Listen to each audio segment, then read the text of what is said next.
My name is Carolyn Madden, and I am a member of the League of Women Voters of Washtenaw County and the Restorative Justice Committee of the First Unitarian Universalist Church of Ann Arbor.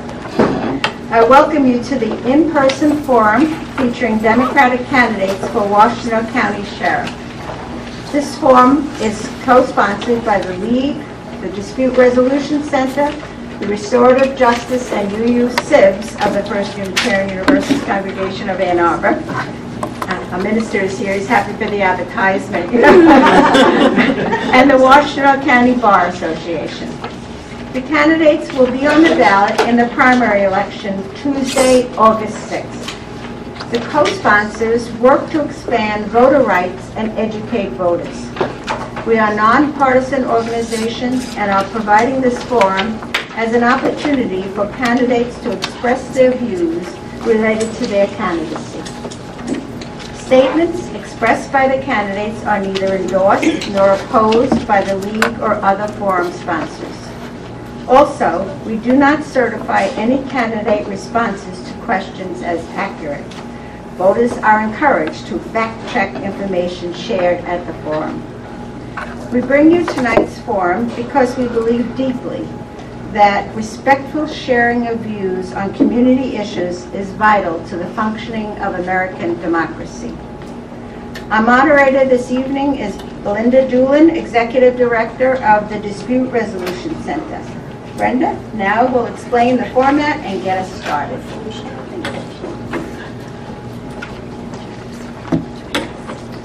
Thank you, Carolyn.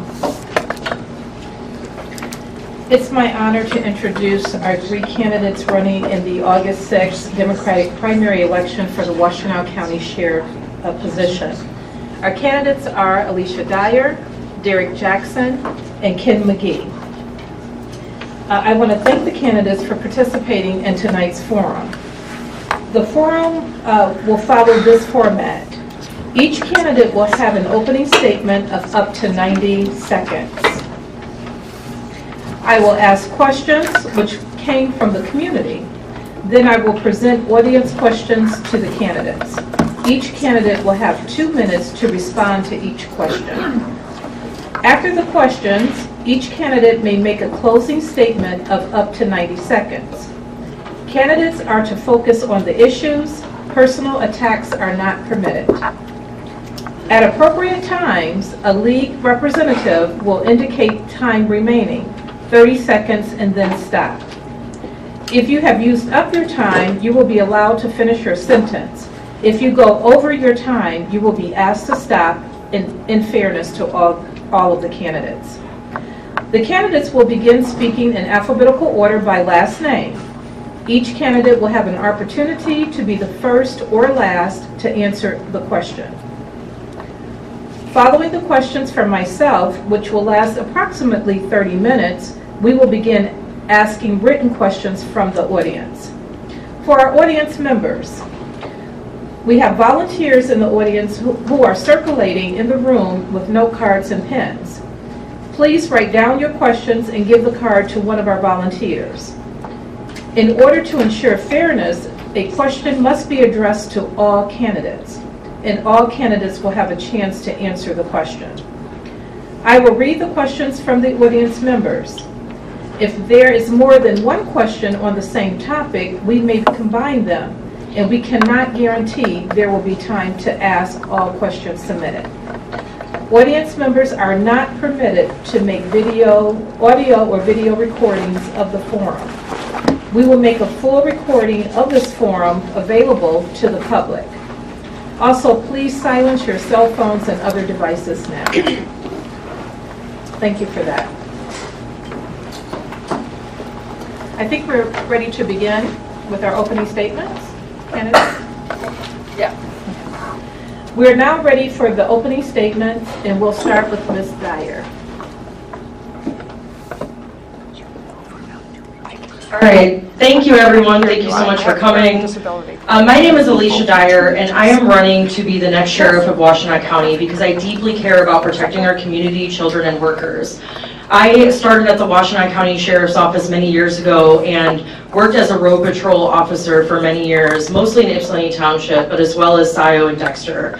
And that work really showed me how important leadership is when it comes to law enforcement. And the things that I'm running on and the things I'm motivated to change at our sheriff's office is I want to end the cooperation with immigration enforcement in our county jail. I want to prioritize officer mental health and wellness. There's a lot of workers at the office that are not being protected and they're responding to mental health calls while they themselves are in a mental health crisis. I want to stop traffic stop ticket quotas and make sure that we are changing the way that we think about traffic enforcement so that way we're not causing unnecessary stress on the workers or the community when it comes to creating high pressure quota systems. The Washtenaw County Sheriff's Office has been arresting black people 11.1 times the rate of white people for nonviolent low-level offenses. I know from working there that this is driven by the reality of our historical injustice in our legal system, but also administrative decisions to use officers as pawns to generate local revenue. And so that is why I care deeply about changing the way we're doing traffic enforcement. And also the sheriff has control over our jail. My goal is to create a jail where education classes aren't getting canceled and we're bringing back in-person jail visitation. Thank you so much. Thank you. Mr. Jackson, your state opening. Good evening, everyone. I'm Derek Jackson. I am, first of all, very excited to be here. I love when we have conversations like this and can kind of share ideas.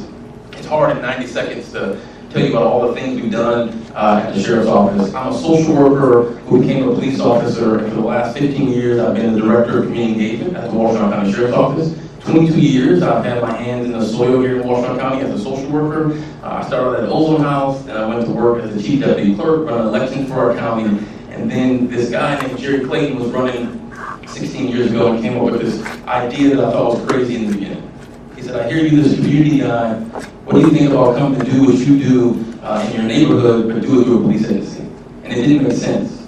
And I remind people that now, 15 years later, we're often talking about social work and police work going hand in hand, but back when we started talking about this 15 years ago, it was a novelty.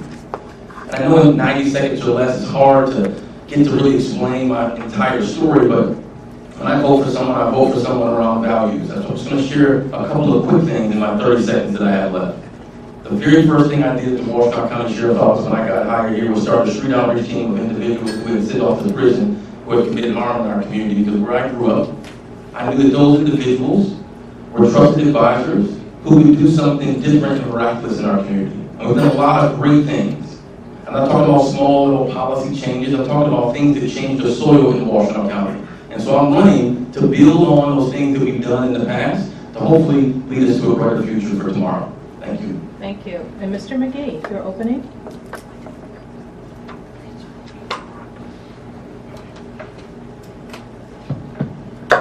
Thank you very much. Ken McGee, born and raised in Ann Arbor, Michigan, Angel, Tappan, and Huron High graduate. Went off to Michigan State, got my degrees in criminal justice, police administration, graduating first in my class. Had a 30-year career in police work afterwards.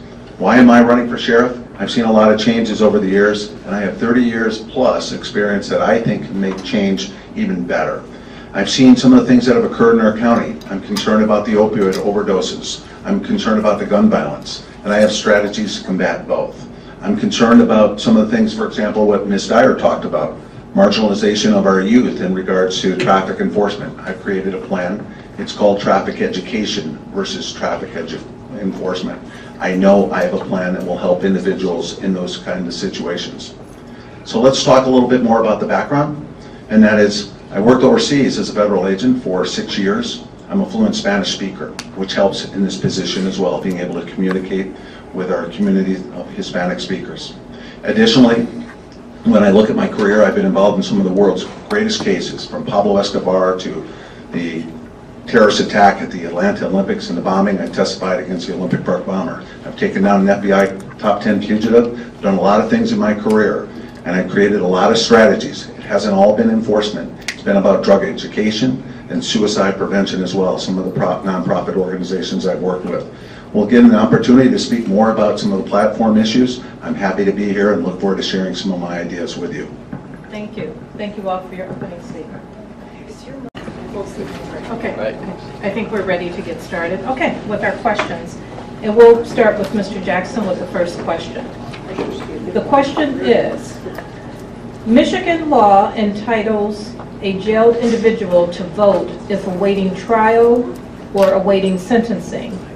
What steps would you take to provide such individuals with access to the ballot? How should the department's track record on ballot access be reported to the public?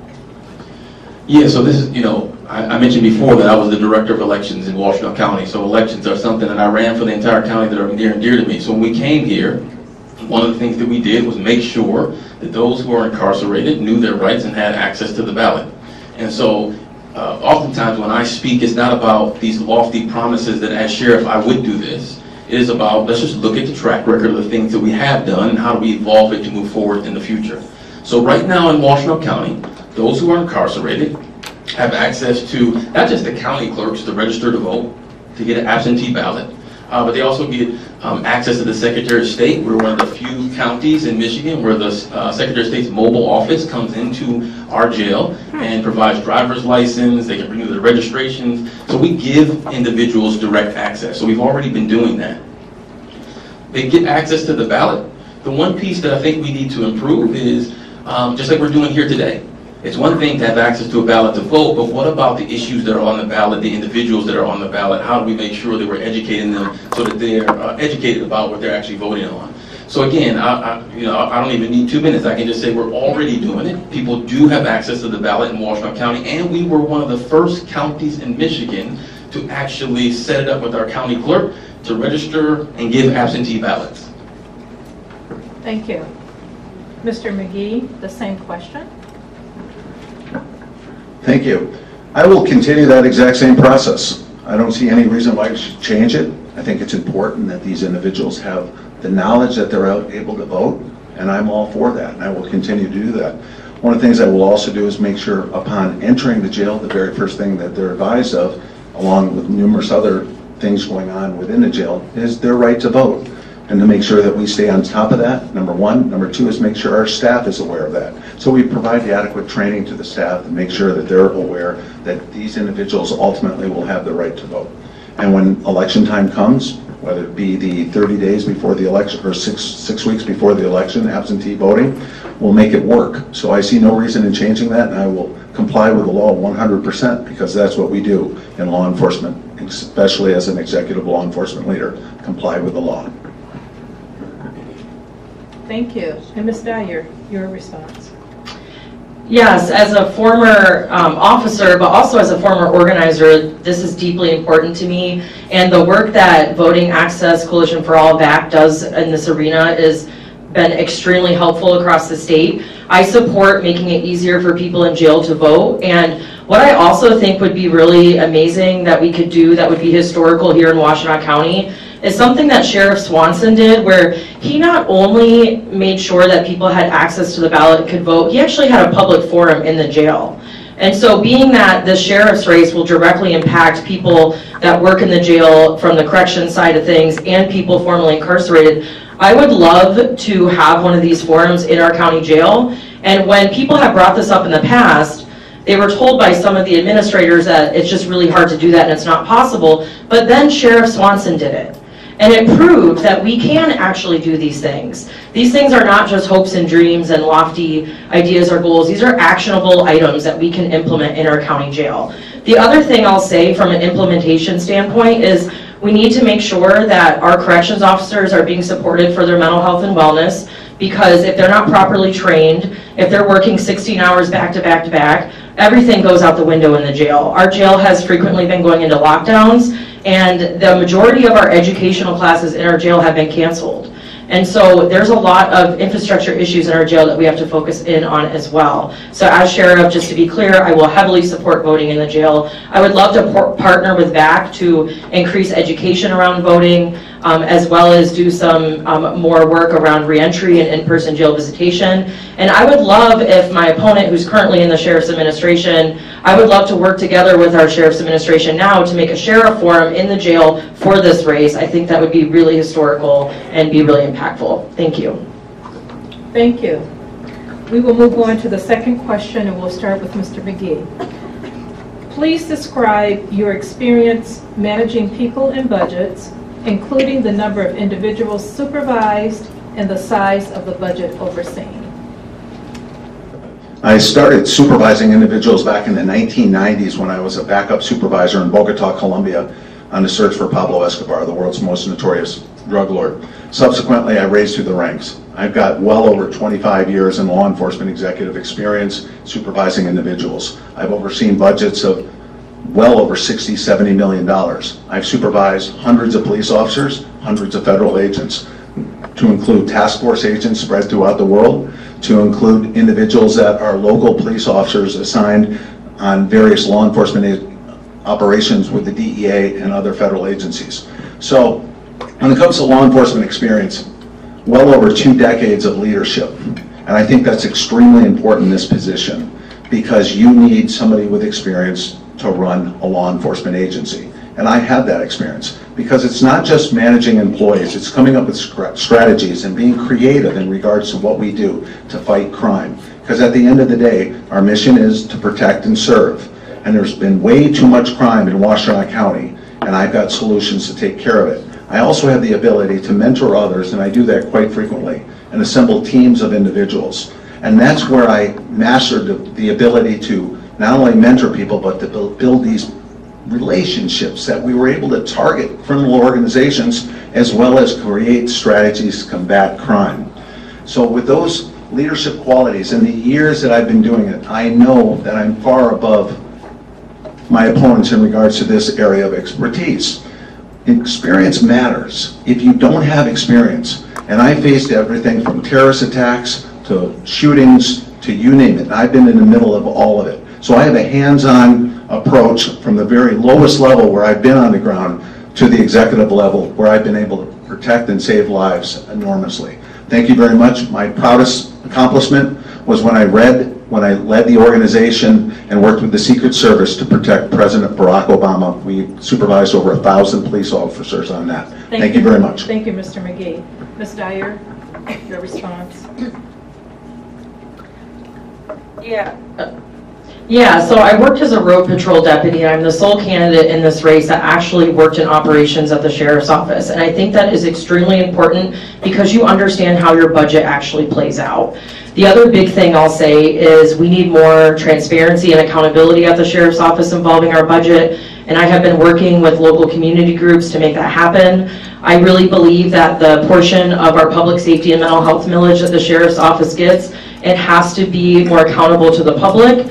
And they spent $258,000 to buy rifles and spent money on things that I argue are not in line with community or voters' values around this millage. I do overall support the millage. I just really feel that we need more accountability when it comes to our fiscal spending at the office. I also want to cut down on wasteful spending, especially with training that is very outdated and archaic. They spent thousands on an interrogation tactic, training for it that is not in line with science, and we really need to bring in a finance director at the sheriff's office, given how large this budget is, as well as a grant director. And that grant director can more effectively manage the grants that the sheriff's office gets, as well as bring in new money to the community to really invest in our community, especially prioritizing gender-based violence, corporate accountability crimes, and more front-end prevention programs to support our youth.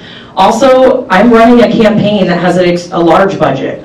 We, as a grassroots campaign, raised over $140,000. I have 10 staffers, I have 75 volunteers. So I'm doing the work with managing a team now to win this race and then become sheriff. I also recognize I'm not doing this alone, and I will have a whole upper administration at the sheriff's office that I will be bringing in. So my plan is after the primary, starting a hiring committee, bringing in my new administration, as well as policy committees, so that way together we can co-create what our sheriff's office can look like, so we're really improving public safety and reducing harm in our local legal system. Thank you. Thank you. And Mr. Jackson, your response. So we currently do have a finance person in the sheriff's office, and we do have someone who is leading our grants work, and I think that that really just speaks to the differences up here as far as someone who's been directing and running the sheriff's office for the last 15 years and who understands that budget inside and out intricately. It's a $60+ million budget, which I think is pretty significant. And I remind some people that when Sheriff Clayton first took office 15 years ago, the sheriff's office was in dire straits. It was a debacle. We had a previous sheriff who was over budget by $1.7 billion every year for 7 years in a row. And I tell people, you don't close the jail when you're over budget. You don't send officers home. You simply take resources from other parts of county government that we know are very vital. And so we've not been over budget in the last 15 years one time. In fact, we've given back millions of dollars to the county general fund. So when we talk about these things, it's not, again, hyperbole to say, hey, vote for me because I would do this or I could do this. It's literally about pointing to what we've actually been able to do over the last 15 years. I'll just even go back further though. I was a director at Ozone House, working with young people and homeless kids. When I left Ozone House, we had raised enough money, it was my job, to raise enough money to buy the house that is now in downtown Ypsilanti. So when I left it, we were in a much better financial straits than we were when I took over. When I was at the county clerk's office, it was my job as the chief deputy to help manage that budget, multi-million-dollar budget. When I left, we were in much better financial straits. And here at the Sheriff's Office, I'll give you one real example in my last 30 seconds. Having a Metro Dispatch Center, people see our budget go up. Most, 95% of the calls into dispatch come to the Metro Dispatch Center. Our budget has gone up, but we save $3.5 million a year across the county. And Arbor alone saves $1 million by contracting with us. And I could go on if I had more time to talk about all the intricate details of our budget where we have actually saved the county taxpayer dollars. Thank you. Thank you. We will move to the third question, and we will begin with Ms. Dyer for the third question. 38% of the current community mental health / public safety millage is allocated to the county. Is the county share being spent appropriately? If not, what changes should be made? I don't believe so. While the current sheriff's administration didn't do anything necessarily illegal with the funds that they received, I don't agree with how they spent the money, and I don't think it's in line with community values. When voters voted for that millage, they wanted it to go to mental health, and we have severe mental health gaps in our county. They did not use a dime of that money to protect the first responders that work for them. We've had officers crash their cars, sleep deprived at work. We have had immense issues with officers struggling with PTSD and a host of other concerns, and this has not been prioritized at all. And then the other thing is they use the money to buy rifles. They use the money to build a mural, an admin wing, and all kinds of things that, again, are not in line with community voters. And my goal as sheriff is to make sure that we're being fiscally responsible with that money, and we're sharing with the people in our community how we're spending that money. I also know that some of that portion is being used to supplement police services for some of our more rural parts of our county. And what I am pledging to do as sheriff is to do an analysis on why our police service unit is so high. And we haven't done this in a long time in this county. It needs to happen because if we can cut the cost of our police service units, we can make it more affordable for some of our local municipalities, so that way we're not using the mental health and public safety millage to subsidize that. And so those are just some of the examples. But the other thing I'll say is it took organizing to even bring any accountability at the sheriff's office level around this millage. And my goal as sheriff is to welcome oversight, to welcome accountability, and to create more transparency so the public knows what is going on. The bare minimum to progressiveness is being transparent and honest. And I do not believe that the sheriff's administration has done an effective job at this, especially when it comes to our public safety and mental health millage. Thank you so much. Thank you. Mr. Jackson, your response? Yeah, so I have to remind folks that at the same time where around the country people were clamoring to defund police, here in Washtenaw County, our values did something different. We funded mental health and we funded public safety at the same time. And these two things do go hand in hand. There's a reason that that jail across the street is one of the largest mental health institutions in the county. There's a reason that it's one of the largest substance use providers in the county. It shouldn't be that way, but it's one of the largest. Meaning that those populations that we as social workers care so much about are entangled in the criminal justice system. I wish it wasn't that way, but that's a fact. And so I'll just give some facts. $14.3 million went to police service contracts, and I will tell you that if you don't have those police service contracts in the local jurisdictions, let's just say it went away, then guess what has to happen? Those local jurisdictions have to create their own agency or rely on the Michigan State Police or beg the county to now take that money from the general fund. So that millage allows the county to keep their billions in the general fund and use it in very different ways, like the debate right now around affordable housing.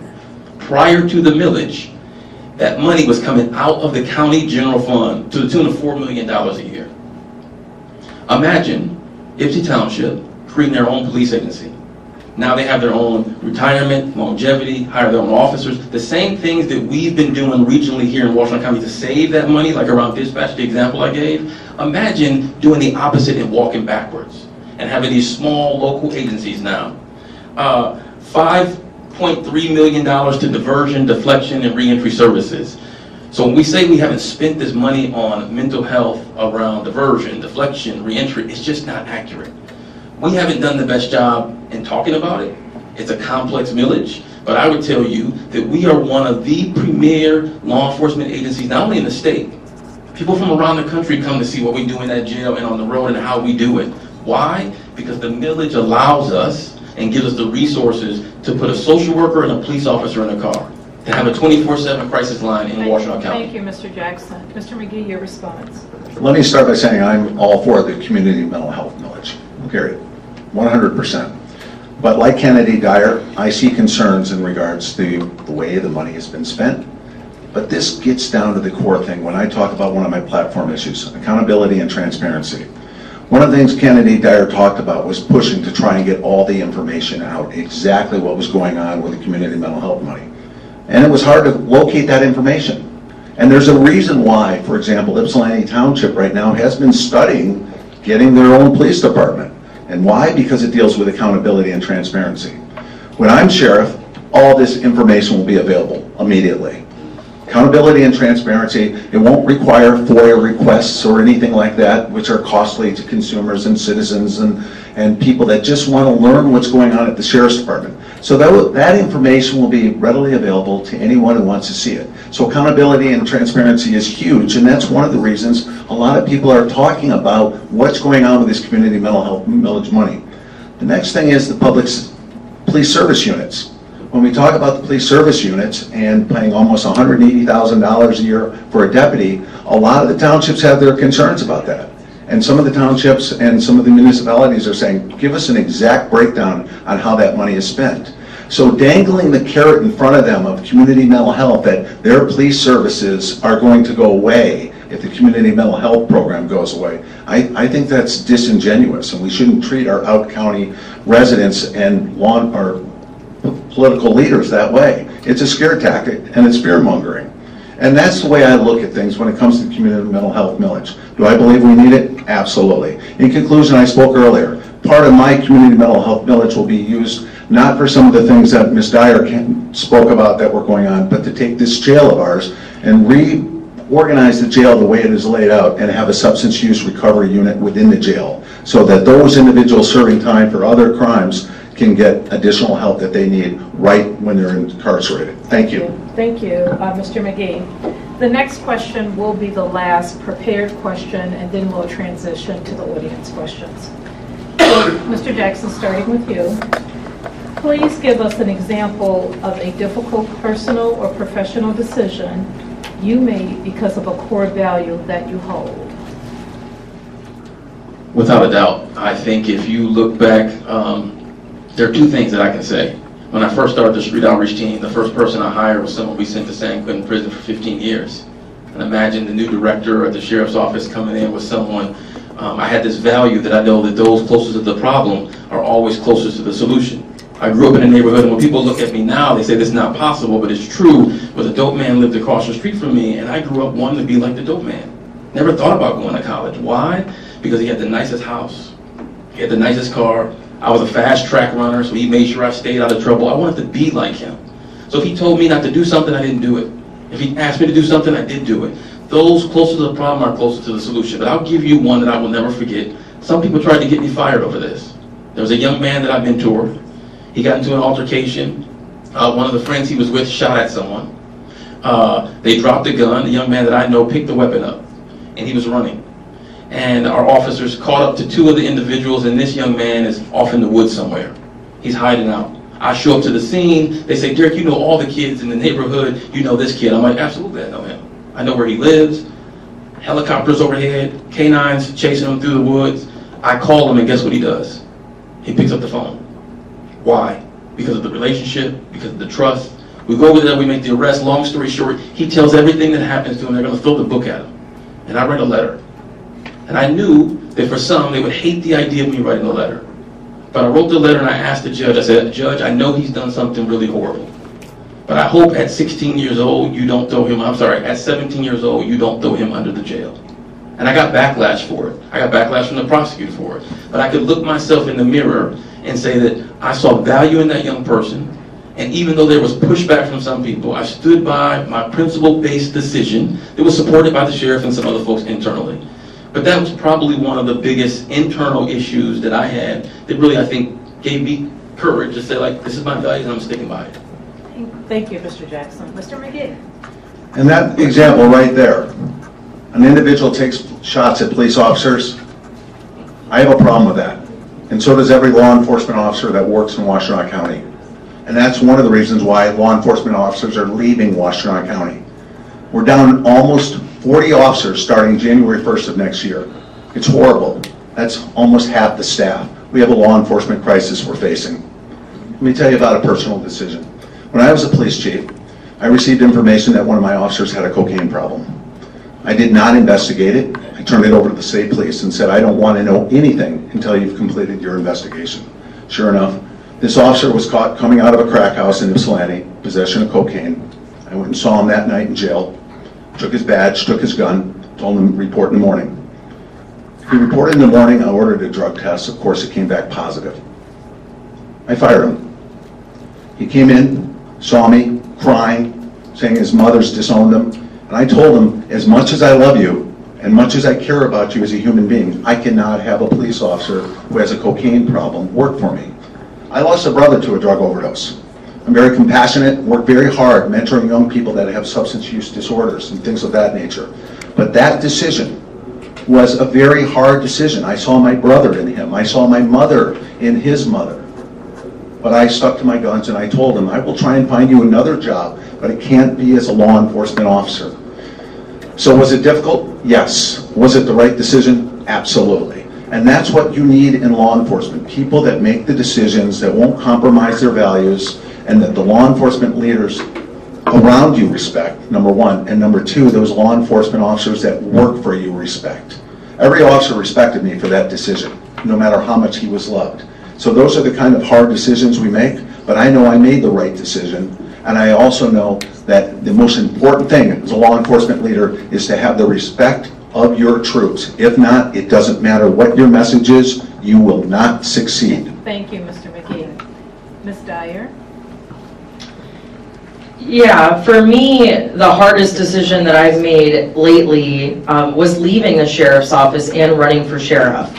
This was not an easy decision. I am well aware I'm going against the status quo at the sheriff's office and a lot of power. I could talk about the attacks that me and my team have gone through all day. This has not been easy, but I know I'm doing the right thing because when I was working at this office, I saw so many young people in our community that grew up so similar to me in Ypsilanti area, lower income families, raised by single parent households, constantly being criminalized by our local legal system. There were young people that I was mentoring as an officer that are now dead because of the actions of this county involving our local legal system, as well as a host of other realities of injustice in our county. And I'm going to give you one example of this.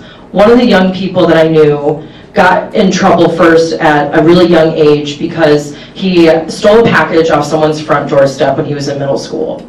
This young person never got off probation and ended up getting involved in detention, then ended up breaking into houses, then behavior escalated, started carrying a gun. Next thing you know, he's involved in gun violence. And this happened all the time. I saw it happening as an officer. When I tried to get the sheriff's administration to give a damn, they didn't. They were not there for the funerals. They were not there responding to these homicides, seeing the hurt and the pain going through these families' lives. And children in our county are constantly being criminalized. Black children in 2017 were 8 times more likely to go to jail or be arrested. Now it's 11 times. It's getting worse. We have to have leadership that's willing to make the hard decisions and do what's right to protect people in our county, not to criminalize people. I also saw this happening with mental health. I saw this happening with poverty.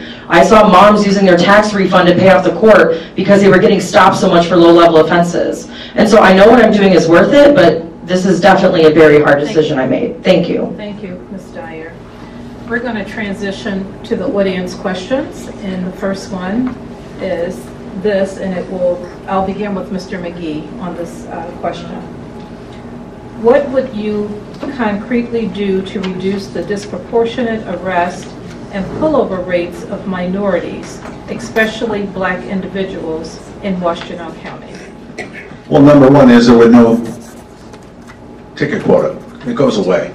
If there is a ticket quota, it goes away, number one. Number two is I spoke about my idea of traffic education versus traffic enforcement, where those tickets go away as long as you take a short online course and you're not a reoffender.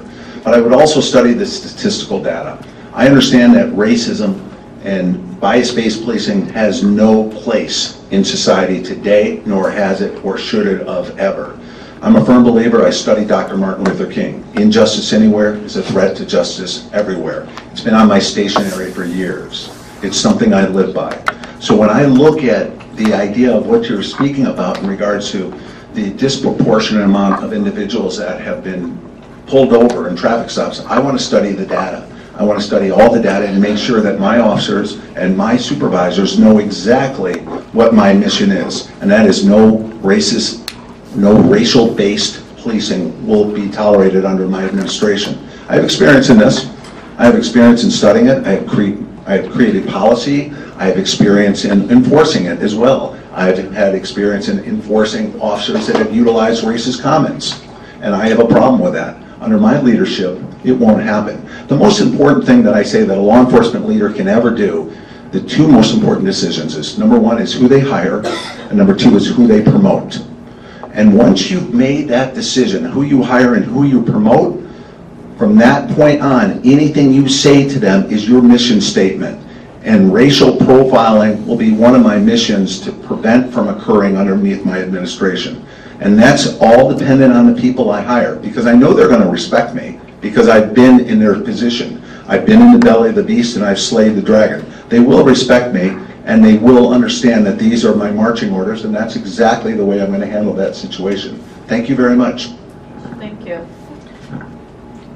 Ms. Dyer, same question.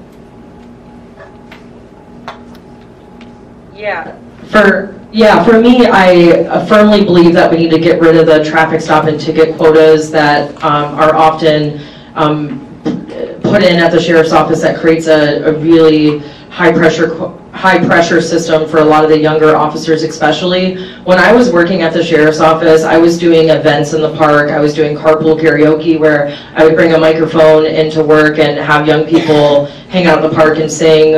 I was doing walking programs. I was never evaluated for that work though. Instead, I was evaluated for how many tickets, traffic stops, and arrests I was making.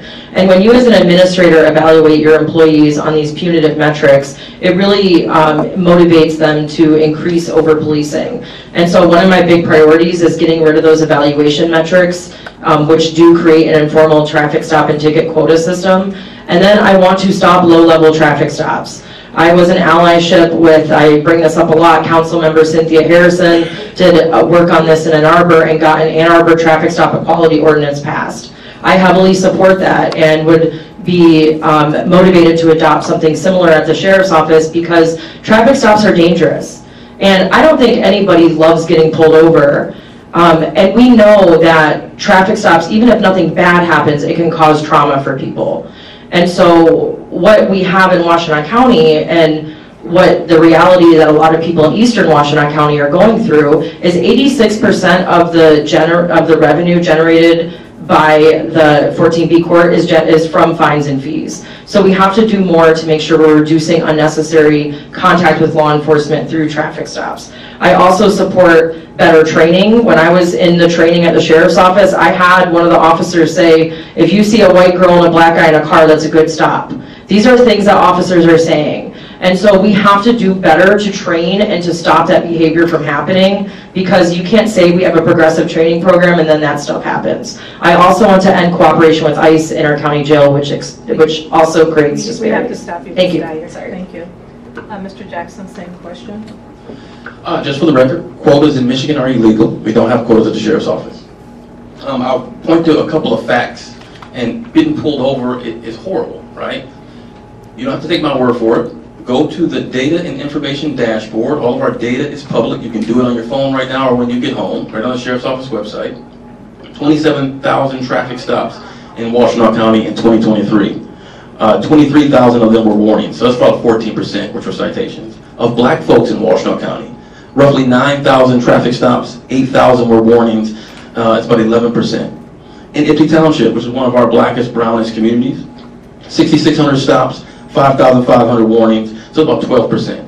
So again, I think we're absolutely right to have this conversation, and we have to really look at it. So one of the things, a part of my platform is a transparency project where we look at the data and see about the disproportionate contact. But we also got to start from facts, not just made up, but actual facts. I think the other thing, and we've done this, but it's also really important to highlight, what's the reason for these minor level traffic stops, these pretext stops? It's because an officer wants to get in there to find guns and dope and they want to search your vehicle. We changed our consent search policy, which means, not to get into the weeds, but it means that I can't even ask you as an officer to search your vehicle unless there's some evidentiary reason. So running a stop sign does not mean I need to search your vehicle. A tassel in your rearview mirror does not mean I need to search your vehicle. I can't even ask you anymore to do that. That is directly reduce the number of these small level pretext stops. I've said it before, I'll say it again. It's in my platform to reduce minor level stops. But that'll be done. Jerry Clayton has talked about that being done before he walks out of office. But it is something that we have to do. So I think those are the things. Start with the facts. Train our deputies better. And also know that in Washtenaw County, we have made progress, but I wouldn't be up here if I thought we were perfect. We still got a lot of work to do. Thank you. Thank you. The next question from the audience will begin with Ms. Dyer. What is your position on providing the support of a mental health specialist for police calls? Yeah, and just real quick, we have evidence to back up what we're saying, and we have proof that the Sheriff's Administration has been pressuring workers to make traffic stops. With mental health response, I firmly believe that we really need to make sure we're investing in countywide unarmed community response like other areas have done across our country, because honestly, officers don't have the training, the tools, or the ability at times to properly respond to mental health calls. And I support programs like Cahoots, which is in Oregon, where they have been in operation for decades. And what they have shown is when community responders respond to mental health calls, it increases safety for the public. It relieves the burden on law enforcement to have to be the #1 responders to it. And in less than 2% of the situations did the calls have to get referred to the police. And so I heavily support making sure that we are investing in that in Washtenaw County. It's a huge gap.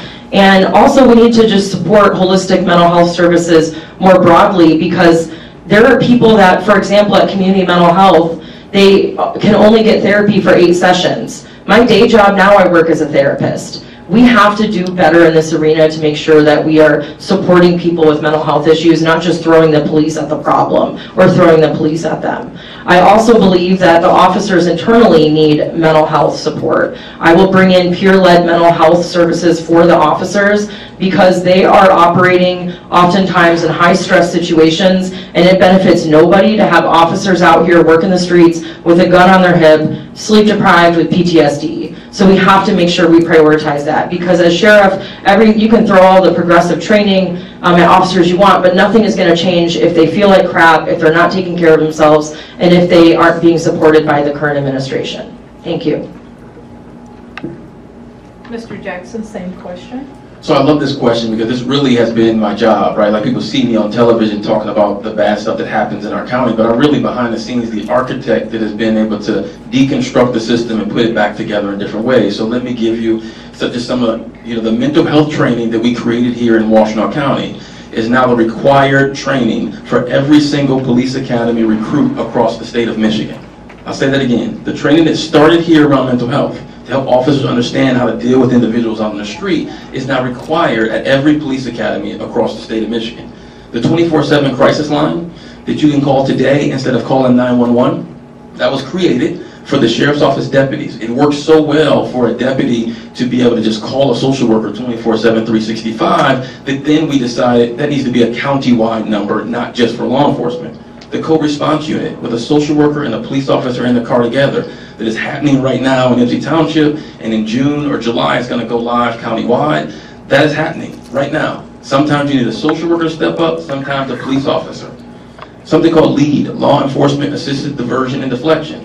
I'm an officer who's dealt with you 6, 7, 8 times because of mental illness or addiction. Well, guess what? On that 8th or 9th time, I can say, instead of arresting you, so in lieu of arrest on the street, can I call a social worker, and are you willing to talk with them? And if you are, that minor level, minimal incident goes away. We created something called We Live, which is about violence retaliation prevention. We take folks who've been violently injured, we train them, we hire them, we send them into the hospital, not to solve the case. We got detectives solving those crimes at rates of 85, 86%. But individuals who can work on the fear, anger, and trauma that we know breeds retaliation. 80 to 85% of the shootings in our county are retaliatory in nature. And so we can do both. You can change the soil, you can hold people accountable, you can provide off-ramps all at the same time. So when you think about how you provide those services, it is about officer wellness, and we already are providing a lot of those services. Thank you. Mr. McGee, your response? Thank you. I'm going to stay on track and answer the question. And the question was about social workers and police response. Yes, absolutely. That's exactly what we'll do. We'll make sure that the training is done. We'll make sure that the money is in place. And we'll make sure that social workers and police officers are teamed up to be able to respond to certain things. We've all seen the tragedies on TV.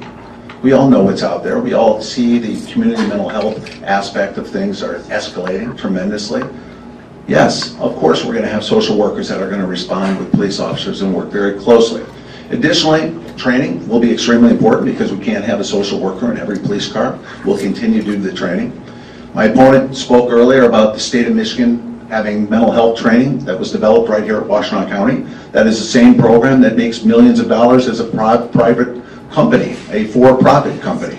And I have a problem with that as well because that material belongs to Washtenaw County and not to the possession of anybody else. That money should go directly back to Washtenaw County when utilize training for mental health that was developed here in Washtenaw County, and we give it to somebody else to make millions of dollars, and my opponent is part of that. And I don't agree with that 100%, and I will change that immediately. We will still comply and get mental health training as much as we can. But those are some of my concerns that I have when we talk about community mental health training developed right here in the Sheriff's Department. Are we saving lives by putting social workers in cars? That's yet to be determined. I'm sure it will have some impact. I don't know how much impact because we have so many problems with community mental health out there. But one of the things I can assure you is that every program will be looked at. We're going to look at effectiveness with science-based research. We're going to study what other communities have done. I know about the Cahoots program over in Eugene, Oregon, as well as Candidate Dyer and some of the other organizations and nonprofit organizations that are teaming up with law enforcement. But what we need to do right here in Washtenaw County is to make sure we keep our eye on the prize and remember what our goal is. Stay in our lane as a law enforcement agency and make sure that we get the community mental health training that we can and get it out to the people. Thank you. Thank you. The next question, we'll start with Mr. Jackson. How do you plan to lessen gun violence in Washtenaw County? This is hard in 2 minutes. You know, a couple of weeks ago we had the Community Violence Intervention Summit here in Washtenaw County. Roughly 350 people from around our community coming to learn about gun violence. Now we are a very safe, relatively safe community here in Washtenaw. Of the 13 zip codes in Washtenaw County, 8 or 9 of them haven't had a street level interpersonal homicide. So for some in this room it may not make sense, but the ripple effects of gun crimes and homicide in Washtenaw County are huge. So here's what we did. I mentioned the We Live. We started really looking at what's the real problem. Some of these state laws that are around extreme risk protection orders, safe storage, they're great, but they don't actually get at the root cause of street level interpersonal violence. So we looked at that. We brought together a group as a community group. I just happened to be the person they asked to facilitate them, called the Community Violence Intervention Team. There's millions of dollars that are flooding into communities to help do this work. So when people talk about alternative responders, we have local interventionists, people from community, from neighborhoods, who are trained, who are ready, who are already out there working to squash the beef, to be in the hospitals, like I mentioned, at their bedside, to hopefully deal with retaliatory violence. And this isn't just some sob story or, again, some political thing that I'm trying to sell here. It's actually working. There are 53 survivors that have been stabbed or shot that we've worked with in our We Live program. 51 of them have not retaliated. It's not perfect. You're talking about serious issues, but this is one way that we start to really wrap our hands around. The Community Violence Intervention Team, community members, along with the Sheriff's Office, came up with 14 recommendations. And if we do these 14 things, we believe we can have a real impact. The proof is still out there to see if it's going to be effective. But one of them that the kids have always asked me to talk about was we need a community center on the eastern side of Washtenaw County. We've had all kind of iterations of it. It's different this time because now we've tied it to public safety, not just playing with kids. It's about keeping kids alive. Thank you. We have to stop you there. And Mr. McGee. Thank you. Gun violence is an all-time high here in Washtenaw County. 22 deaths last year. That says a lot. We've talked about these programs that have been created. Haven't seen the statistics yet, but so far people are still getting killed. I've had a career of creating crime-fighting strategies on the East Coast, on the West Coast, South America, foreign countries, and right here in Detroit, Michigan, as well as Ann Arbor. I've done a great job at creating crime-fighting strategies. I want you to take a look at things. For example, domestic violence, up 500% deaths in the last several years. That's horrible. Where's the training when it comes to that, number one? Number two is, we talk about some of the programs that have been created already here in Washtenaw County. What we don't have is crime-fighting strategies. People are tired of crime. They're tired of being victimized. And where is holding people accountable? For example, carrying guns. Where are we holding them accountable if they're caught carrying a weapon illegally? And we clamor, we talk about gun violence, but we let people off carrying weapons with a slap on the wrist or simple probation or please don't do it again. I have my concerns about that. And as a law enforcement leader, guns are what's killing people. And when we're giving people a pass who are carrying guns, I am concerned. I want to create multi-jurisdictional task forces with alcohol, tobacco, and firearms, and other agencies, law enforcement agencies, that equally are concerned about the gun violence that we have right here in our community. Recently, $1.2 million was granted to a group of individuals that were convicted felons, but representatives from the domestic violence world were left in the dark. They weren't given any money, and several other science-based research programs were left out in the cold. And $1.2 million, I think how much of that money could have gone to programs that would have actually stopped gun violence right then and there, instead of entrusting a convicted murderer and a convicted pedophile in hold of $1.2 million. Do I think they're going to commit crimes again? I don't think so. But I don't think I want to invest my time and money in that operation right now when we've got other people dying. Thank you, Mr. McGee. Thank you. Ms. Dyer, same question. Yeah, preventing gun violence is extremely important for me, and I support the work that's going on with community violence intervention. I was also at the summit, and what I think is really important that we have to do as a county, that I will definitely prioritize as sheriff, is we have to make sure our victims' compensation funds at the state level are getting into this county. There are many times that people will apply for these funds and they'll get denied, and I have been with mothers on scenes where they're trying to figure out how to pay for a funeral cost and going into debt to be able to provide for their family, and really impacted by gun violence. I lost young people in our county because of gun violence, and what I saw, it's not politically popular to say this, but the truth is we are criminalizing childhood in Washtenaw County. That is where the street level gun violence is starting from. When you talk about root causes, when you throw a 10-year-old, 11-year-old, a 12-year-old in our legal system and they never get out, the behavior escalates. I saw it happen all the time.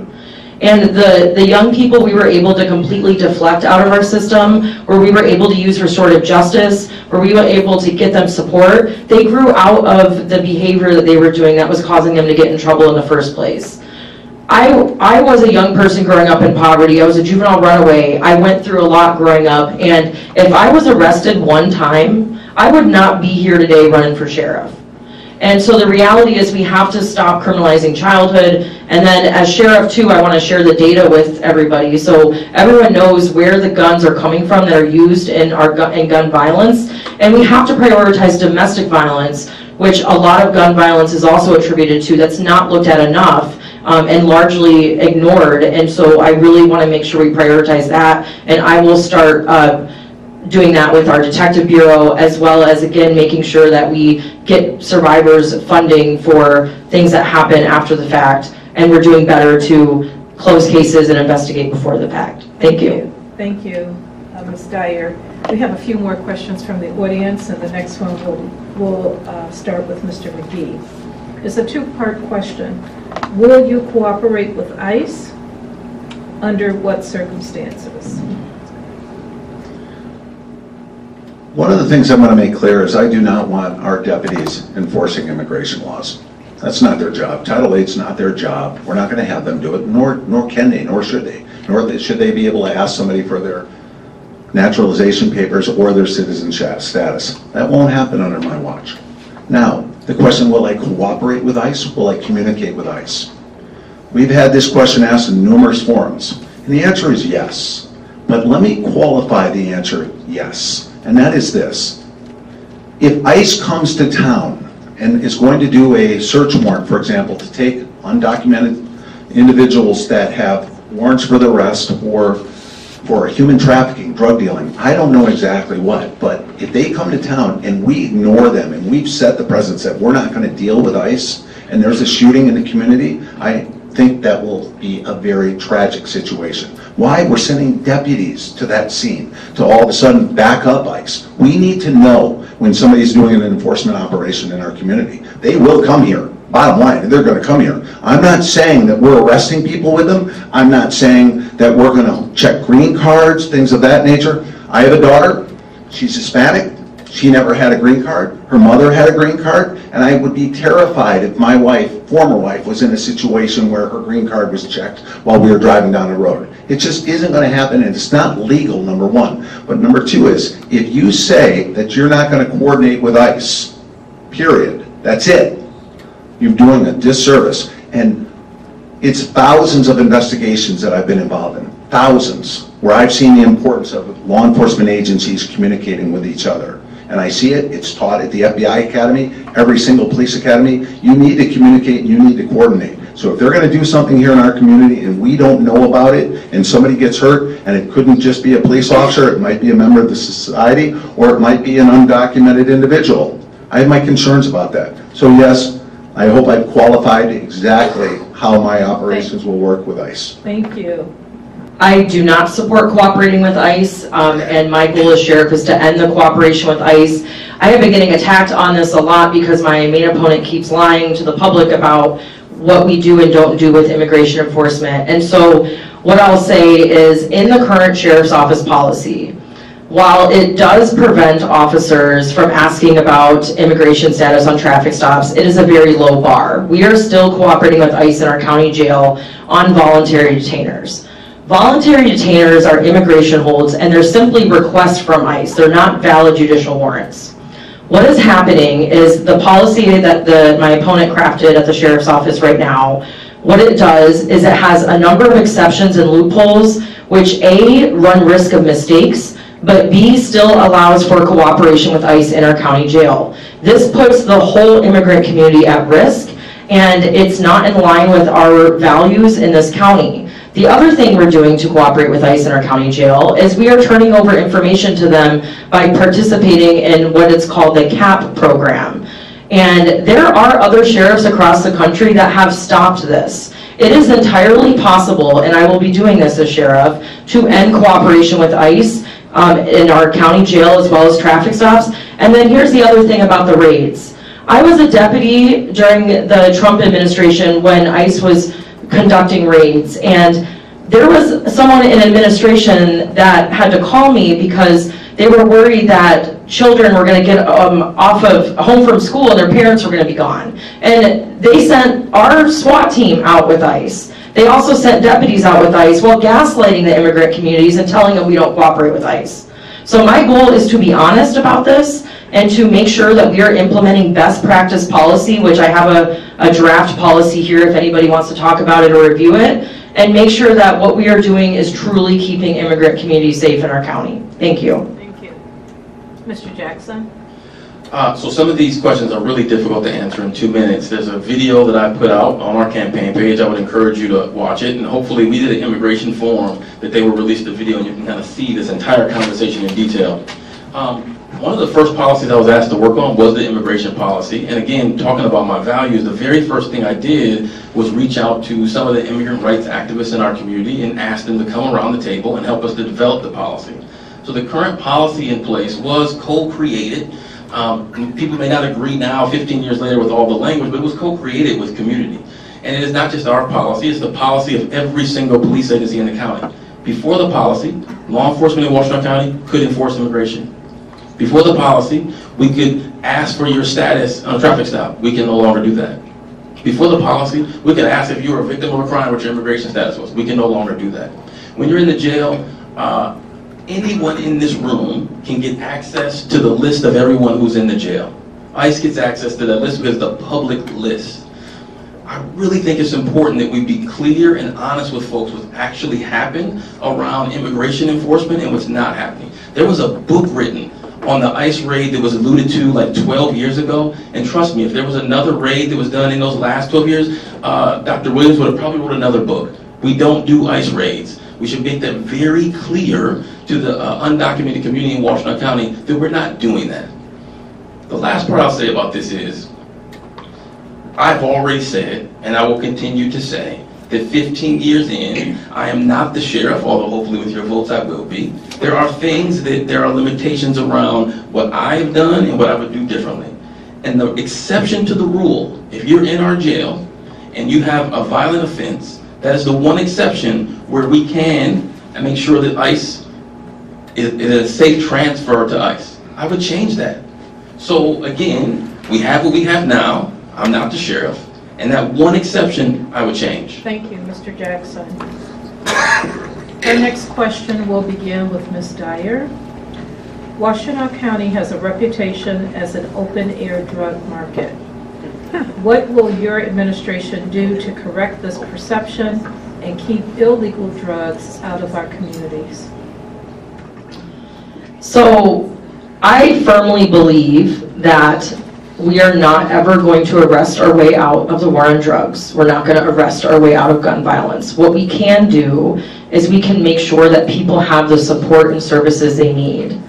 I have been a former student with Students for Sensible Drug Policy.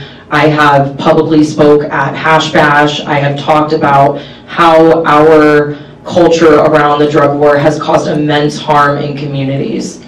We have to make sure that we increase treatment options, that we increase naloxone. I think that one of the best health measures that was done locally is making sure that there's naloxone everywhere for people that need it, because I used that when I was on patrol to save people's lives, and it really makes a huge difference. There are so many people, there's probably everyone in this room has been impacted by this in some form or fashion, whether they knew a loved one, were personally impacted by it. Officers have got on pain pills when they've got their shoulder injured or something happened at work and they've had trouble getting off of them. And the stigma around talking about this and criminalizing it is only making it worse. And so my goal as sheriff is to make sure that a lot of the educational classes and treatment classes that are offered when we can't avoid it and someone ends up in our jail, that they're not being canceled like they are now often, but also making sure that we have more front-end prevention treatment options. And I especially support making sure that those treatment options are available for young people. And I worked at Dawn Farm for my internship when I was in the social work program. And one of the big barriers to getting into treatment is if you have warrants, it's hard to get a bed or get housing. And so I will, as sheriff, be partnering with a lot of local people doing this work to make sure we can eliminate some of the barriers that the criminal justice causes for people to actually get the treatment they need to, stay safe. Thank you. Thank you. Mr. Jackson, your response? This is what I mean by changing the soil. If we continue to simply rely on police to respond to these small symptoms, and we refuse to invest in community in ways that really deal with the root causes, we will constantly over-rely on policing to deal with things that they're really not meant to deal with. Which again is why that building behind you is full of individuals who really suffer from substance use disorder. There's a laundry list of things that I can run down of what we're doing differently in the jail to make sure someone gets into treatment. You know, there's a large majority of African American and people of color who get into treatment. Unfortunately, they get into treatment at that jail. We need to change that. And that doesn't get changed by a police agency. That gets changed by saying this is an issue and raise it as an issue and holding those nonprofits and human services accountable, but also being willing to invest in those community resources. So one of the biggest things that I talk about is justice reinvestment. If we continue to wait until the end downstream to invest in folks like policing strategies, we will never get our way out of these very difficult issues. I'll give you an example.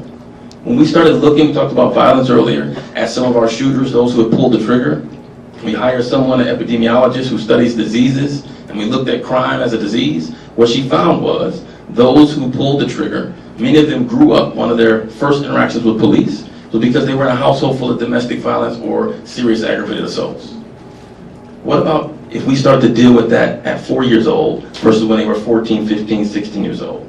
And I know it's not directly related to addiction, but it's a prime example of how we need to reinvest dollars upstream. I'm running for sheriff, not for small policy level changes. I've been running through what we've been doing all night tonight, and I'm here to tell you, this doesn't cut it.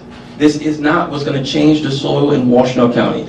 I want to be sheriff, to hold us all as a county accountable, to push these kinds of conversations forward. Otherwise, that jail will stay full of people with mental illness, addiction. Thank you. Thank you, Mr. Jackson. Mr. McGee, your response. Leadership 101, you have to be present. I have over 25 years in combating narcotics law enforcement. But along the lines of all those years, I also know that we won't wrest our way out of the situation. I've been saying that for decades. I have often said, we will never win the war against drugs, but we will win every battle we choose to fight. So how do we fight those battles? The question dealt with Washtenaw County being an open air market for narcotics trafficking. It is. They operate with impunity. They don't really feel that they're going to be held accountable. So I've created an acronym. It's called PETER. This is to take a look at the whole problem, 360 approach. I mentioned earlier, my brother died of a drug overdose. I mentioned earlier that I've got so much experience in drug prevention as well as suicide prevention. PETER, the acronym, stands for Prevention, Enforcement, Treatment, Education, and Recovery. And you take those 5 components, and this is all on my website, you can learn more about it. But we take a look at each one of them. Prevention is not education. Education is letting the individuals know in our community that we have a serious drug problem, as well as the council members and commissioners and elected officials. They need to know, and they need to put dollars into fighting the problem through prevention, enforcement, treatment, education, and recovery. But one thing I do believe in, although I want to take part of the jail and turn it into a recovery unit, there's no question about it. I want to stop prosecuting people with low-level drug possession crimes. But one of the things I do believe is drug violence and gun violence goes hand in hand. So when the current state of narcotics enforcement in Washtenaw County is that there's no one doing it except for the Michigan State Police, and right now Washtenaw County refuses to work with the Michigan State Police on the drug issues. I have my concerns about that. It's an open air market. Yes, it is. And we've had over 500 people die in a little more than a half a decade. Over 500 people. And that's got to stop. And with a full 360 approach like I've just laid out, it will stop. Thank you. The next question will be our last question for tonight. And we will begin with Mr. Jackson. If elected, what is your short-term strategy to restore trust in the Sheriff's Office, and specifically to repair damage done during the campaign? I don't think there is a short-term strategy. Right? For 15 years, we've been working to build trust, not just in these kind of small conversations, not one-offs, but we do intimate conversations, 5 officers, 5 kids from the neighborhood, just because, and we buy dinner and we just have a conversation. We do these larger, what are called impact sessions, 30 officers, 30 community members working on solutions. We do basketball programs, something we've been doing since my Ozone days, called Ballin' in the Willow, where there are officers and kids playing basketball together. We do preventative programming. We hire people from community. We're one of the only places in county government that will actually hire folks from community that have a criminal history. We're doing all these things. And then when things happen 1,000 miles away and you take 2 steps back, we know this is not an end game. We don't cross the finish line. It is a constant push and struggle to always build trust. And so I don't think there is a quick short-term solution. It's the philosophy and how you treat people. And again, there's not a lot of directors of community engagements in the entire country. This has been my job for 15 years, is to understand the science behind these things and to put all these cogs in the wheel in place to push this forward. I'm going to tell you that I was raised in a community where we had a horrible relationship with police. In 2006, when I lived in West Willow, one of my neighbors was in handcuffs with the sheriff's deputies of the agency that I now help to run, and he died in their custody. I was the person that my neighbors asked to come speak to that sheriff back then and convince him to come to a neighborhood watch meetings, and he simply said no. I never forgot what that felt like. I never forgot the tension in that community. And one of the reasons I came to the sheriff's office, because I promised his family that his life would not be in vain. So I don't run for sheriff out of some ego, perceived power, or because I want extra money. I run because these wounds that have shaped me in my entire life are deep. They're part of my DNA. And so I want to be sheriff to make sure those things don't happen in the future. Mr. McGee, same question. Could you repeat the question? You faded out the last couple words of it. Oh, I'm sorry. Yes, I'll make sure under the mic better. If elected, what is your short-term strategy to restore trust in the sheriff's office, and specifically to repair damage done during the campaign? When elected sheriff, one of the first things I'm going to do is I'm going to speak to every single employee at the sheriff's department. I'm going to listen to them. It's going to be a listening tour within the sheriff's department. As opposed to getting calls from employees at the sheriff's department now, I'm going to set up appointments with every single one. That's number one. I'm going to continue my community listening tour to hear exactly what they want, what the community wants and needs. The next thing I'm going to do is I'm going to make sure every single employee knows my mission, my value statement, and each area that I've spoke about in my platform as to what I expect. I think it's extremely important to be a present leader, and a leader who is hands-on, be able to speak to his employees and be there. Not be an absentee sheriff, but a hands-on leader. And I've said this over the years, as I've seen things evolve here at Washtenaw County. I seriously believe the Washtenaw County Sheriff's Department has become more of a political organization as opposed to a law enforcement agency. And law enforcement agencies do get involved with community engagement. They do drug prevention, and they work with kids in the street, and they do all sorts of things. But the Sheriff's Department has lost its focus, and we're losing the employees because of that. As I said earlier, employees are fleeing the department to go to different places. And that is a serious concern that everyone in this room should think about. So my goal is to restore the trust within the Sheriff's Department, that the Sheriff's Department employees know that they have the trust of leadership, and that I will hold them accountable, but I will also make sure that my mission statement is very, very clear in their minds. So, in conclusion, the way I look at it is your leader has to be present, your leader has to be effective, and your leader has to have the respect of the employees. I know, as I said earlier, I've been in the belly of the beast.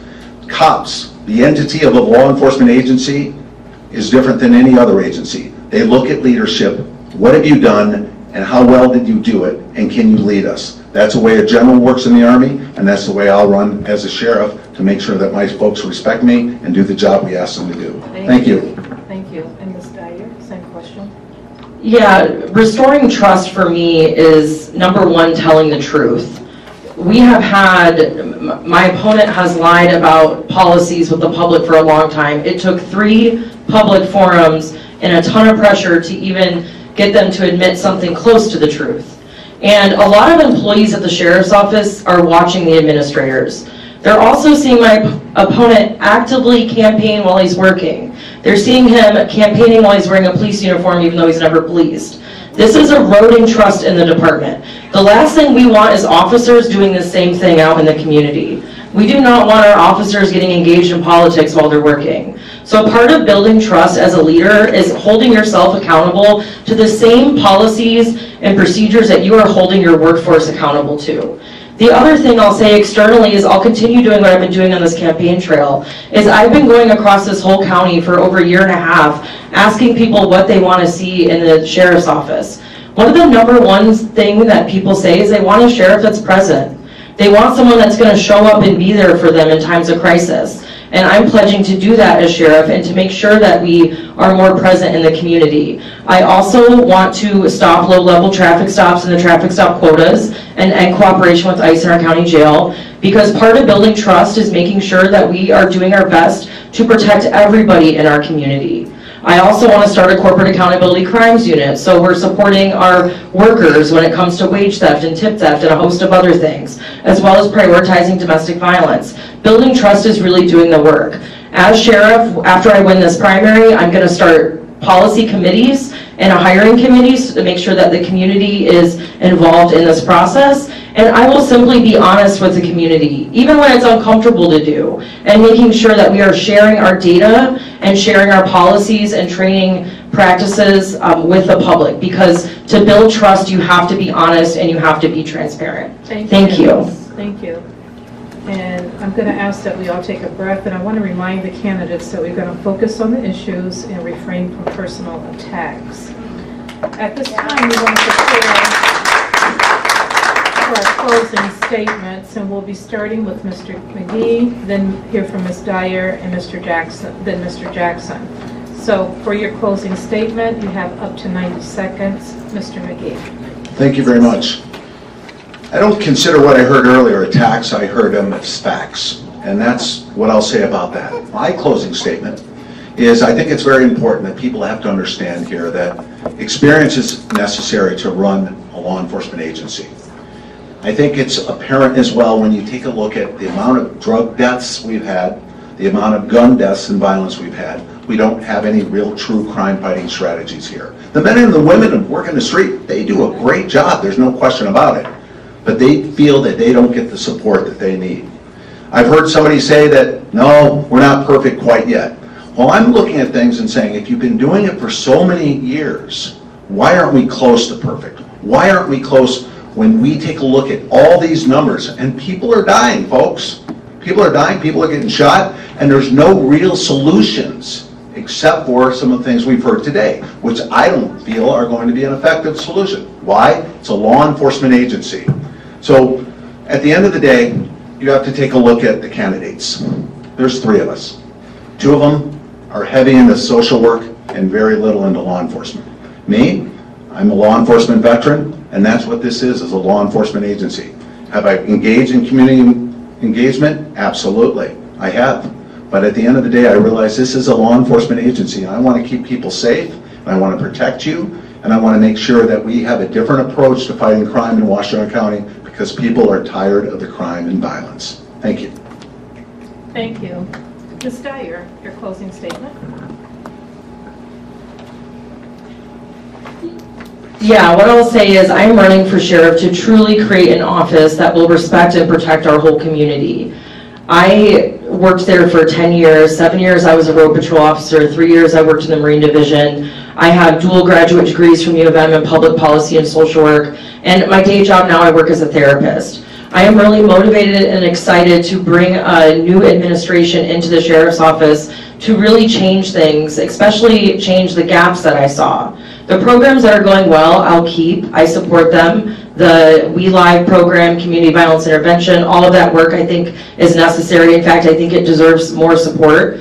But I also will prioritize mental health and wellness internally, make sure that we're boosting morale, make sure that we are not harming the community and combating the racial disparities that we see at the sheriff's office, and make sure that we're doing more to really meet people where they're at when it comes to what their needs are. And I'll give you an example of that with restorative justice. When I responded to a call in a community where a young person stole a lawnmower, and if I would have went the traditional route, that person would have had a felony. But we were able to work with the community to then get that young person to start a lawn mowing company. And it's things like that that keep communities safer and really build up safety in neighborhoods. And so I will do that. I work really hard. I'm from this community. I care deeply about this. I spent so much time at the sheriff's office, and I really want to make sure that our sheriff's office is an accountable, transparent agency for all of you. Thank you. Thank you. And Mr. Jackson, your closing. I'll just say quickly, you won't hear me attacking my opponents ever. No one who volunteers on our campaign is allowed to do that, and why? We've been doing too much work. In 2 minutes, I got too much to say about here's what we've been doing and here's what we're going to do in the future. I'll just say the issues are too important and the stakes are too high just to play politics. We're talking about public safety, and politics and public safety do not go hand in hand. Some have said that the sheriff's office isn't here. Name me another police agency around the country that has an outreach worker unit, that has a support group for mothers whose kids are involved in the system, that works with folks who are on felony probation to keep them from going back to prison, that works at the bedside of folks who've been violently injured so that they don't go back and try and kill someone else, that has a lead program, a co-response unit, 24/7 crisis line. I could go on and on and on. Tonight I focused on what we've done in every question because I wanted you to know that when I say that's not enough, I'm not just making it up. It is not enough to do these small policy changes and even some of these large programs. We in Washtenaw County have to have the courage to invest in community and change the soil. Otherwise, it doesn't matter who's sheriff. You're going to always have to call 911 to deal with these small level symptoms instead of these really large community issues. Addiction, immigration, mental health, on and on and on, housing affordability. These are all public safety issues because people get entangled in the criminal justice system. I will end by saying thank you very much for our time here tonight, and I really appreciate all the great questions. Thank you. Thank you for your questions.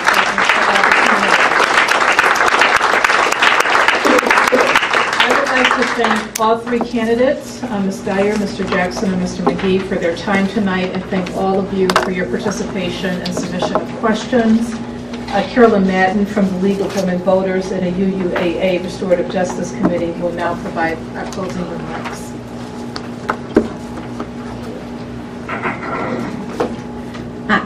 The League of Women Voters, the Dispute Resolution Center, Restorative Justice, and UUCIVs of the First UU Congregation of Ann Arbor, and the Washtenaw County Bar Association thank the candidates, Timer, and the people who posed the questions for tonight's forum. And the League will be conducting a number of forums in the 2024 year for state, county, and local races. The League candidate forums are all recorded and are available for viewing on our website. Tonight's viewing will be recording. Sorry, will be ready in about a week for you to go onto the League's website. So if there are people who are unable to attend tonight, you can reference them to the League. And the website for the League is my.lwv.org, and look for the link to the programs.